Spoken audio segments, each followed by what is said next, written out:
What's going on, guys, and welcome back. So as you can see, the Prelude is messed up once again, and this time I'm going to be getting the wheel wells coated in some Raptor Liner, cleaning up those passenger and driver side wire harnesses, and get the last few pieces reinstalled back into the engine bay. Now, if you saw the last video, a lot of the parts have already been put back in, and this is what's left to install in order to check this part of the rebuild off the list. So I'm going to sand this area down that's not already coated in the factory rubberized coating with the air grinder here, using some 40 and 60 grit sandpaper. Clean it thoroughly and get it painted in some 1K rattle can Raptor Liner. This is basically going to be a watch me work video, so with that said, you can just sit back, relax, and enjoy the show.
So to help spare any confusion for what's about to come next, I'm unmasking the engine bay now, taking the struts and upper control arms out so I can paint the entire wheel well areas on both sides.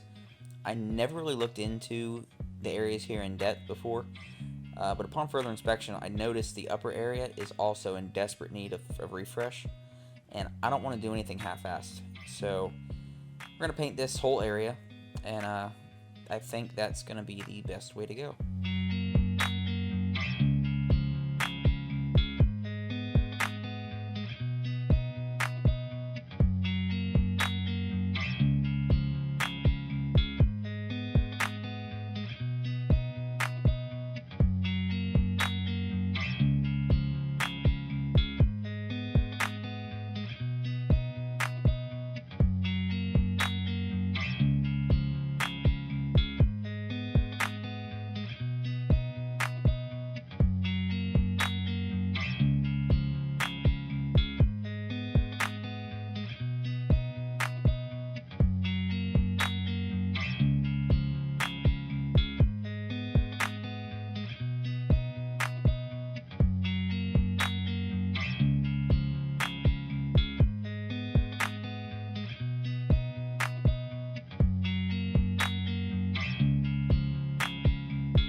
Alright, so before I end this video, I did mock the fenders back up just to make sure I had good clearance for the tucked and reloom wiring, and they went on and fit with no issues whatsoever. Also, as you see, I did get the rest of the engine bay components installed. I didn't record any of that process since you basically saw me remove everything already in a video previously. I basically just watched that video and reinstalled everything backwards, one piece at a time, minus the motor mounts. I do need 2 new mounts since I do have 2 that are cracked. I'll either get used ones or buy brand new ones and then reinstall all of them again at one time. While everything was apart, I did notice that the brakes and rotors are fairly new, but do have a little bit of surface rust that needs to be worked out.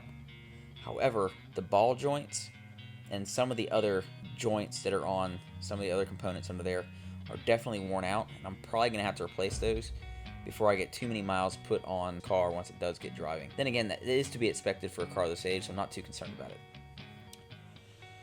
The bumper is back out on stands, but I'm on the fence about taking the time to fix the cracks and damage that you see here, or just buying an aftermarket replacement on eBay for about 150 bucks.